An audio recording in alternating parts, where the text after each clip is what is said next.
Hey, before you watch this whole video, you should know that you're able to slow it down if it's going too fast. All you have to do is click the gear icon and select playback speed. Any of these options above normal will slow it down.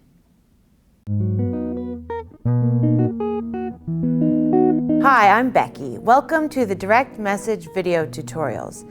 In today's episode, we're going to show you how to create a Facebook account for Android devices. So after you turn on your phone and you log in, you'll be on the home screen and it looks like this. Now we're looking for the Google Play Store. This is where we download apps like Facebook. So swipe to find it. It looks like this. Once you find Google Play, touch it to open it. Once that opens, then you can touch the search bar at the top of the screen and type in Facebook and touch go. This will automatically take you to the Facebook app page. There's a green button that says download. Touch it to continue. Now that Facebook is downloading, it might take a few minutes. Once the green download button turns to the green open button, it means that Facebook is now downloaded to your phone and there's a Facebook app icon that can be located on your home screen. So you can open it by clicking the home button at the bottom of your phone, which will bring you to the home screen, and then you can locate the Facebook app icon. Touch it to open it. There's a light blue button at the bottom of your screen that says Create New Facebook Account. Touch it to begin. It'll bring you to this page. It says Join Facebook, and all you have to do is click the blue button below. Facebook is now asking for permission to access your contacts. Now this is not necessary, but it can be helpful for you to find certain people on your phone who have Facebook. Touch Allow or Deny to continue. So the next step is Facebook asks you for permission to make calls, and this is by using their Messenger service. So without the Messenger app, you won't be able to make voice calls or video calls. If this sounds like something you'd be interested in, touch Allow to continue.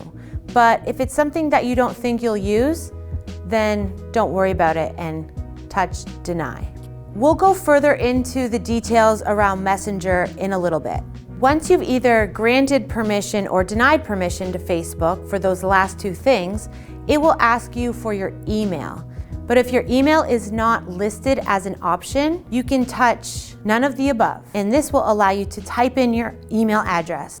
Now it asks you for your name. So fill out your first name and your last name and touch Next to continue. Now it's asking us for our birthday, and you can put in your actual date of birth if you want, or you can make up a new one. Facebook is just making sure that you're at least 13 years old. Touch Next to continue. Next, Facebook asks for our gender. There are three options: male, female, or custom. And when you touch custom, you can either write in whatever you want, or you can touch prefer not to say if you'd prefer not to say. When you're ready, touch Next to continue. Next, Facebook wants us to enter our email address once again. When you're ready, touch Next to continue. Next, Facebook is prompting us to create a password for this account. So we want a new password. It can be similar to other ones, but it's got to be slightly different so that in case someone can guess your password, they can't break into all of your accounts. So create a new password and write it down and keep it in a safe place. And when you're done creating a new password, you can touch Next to continue. This brings us to our last page of signing up, and when we touch sign up, it automatically means that we agree to Facebook's terms and services, which is pretty sneaky because they don't list them right there. You have to actually go and touch the word terms in order to read them in full. I must be honest, I never read the terms and services, which is why Mark Zuckerberg now owns me.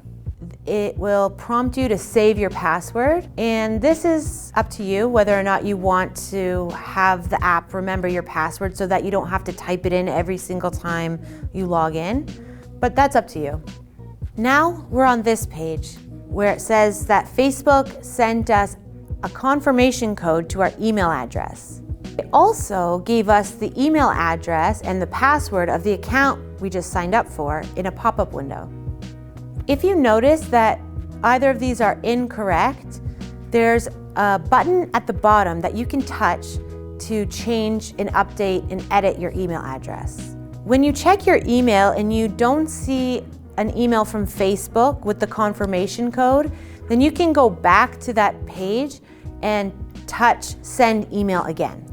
So now we have to go fetch that email to confirm the account and activate it. So we can do that by pressing the home button at the bottom of our phone. That will bring us to the home screen. Now find the internet browser to open up the internet and type in gmail.com or whatever email account that you have signed up for, and find the confirmation email. And as we can see in our inbox, we have an email from Facebook. If you don't see an email from Facebook here, there's a chance that it got filtered into the spam box. And we can access that mailbox by clicking More on the left-hand side, which will drop down some more options, including spam. There, click spam, and it'll open up your spam box, and hopefully the Facebook email is there if it wasn't in your inbox. So we're going to click on the email from Facebook to open it up. And we want to check to see that it's coming from Facebook directly and not a hacker or scam. When we look at who sent the email, it says registration@facebookmail.com, which helps us know that this is a legitimate email. This is what Facebook looks like for Android. In the top right-hand corner is a message bubble icon. This is where you access the Messenger app. Next to the Messenger icon is a magnifying glass. This is the search bar where you can look up people or to look up events or pages that you want to join.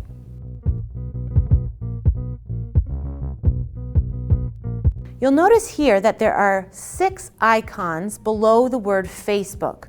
Let's go over them real quick. The house icon, highlighted in blue, is the main Facebook feed. It's sort of like a bulletin board where you can see what your friends are up to, or the groups that you've joined, or the events that are upcoming. It's all in the Facebook feed. There's an icon with 3 horizontal bars, and it means more. So when you touch it, it will bring up more options. Here is where we can view our own profile or adjust our privacy settings. Touch the 3 dots to continue. Touch this button to continue. We can determine how much information is visible to others. Click Privacy.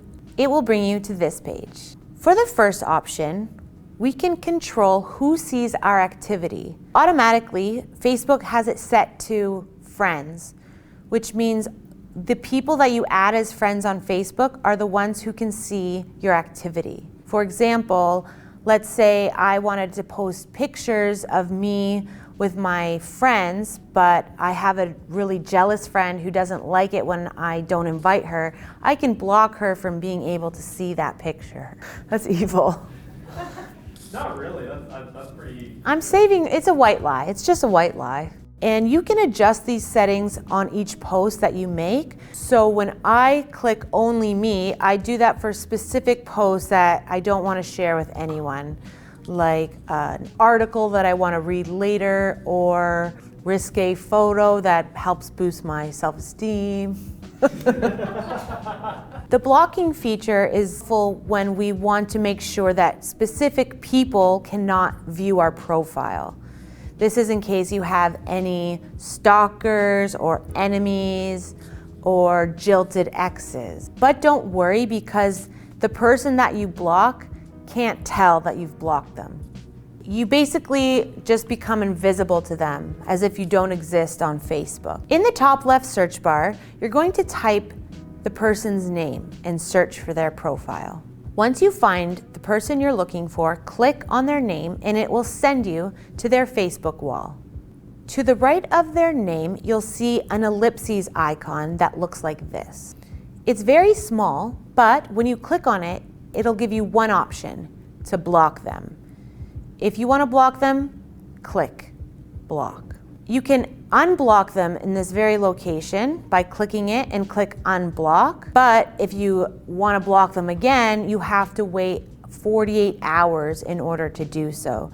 So don't take blocking lightly. And that concludes this episode of the Direct Message Video Tutorials.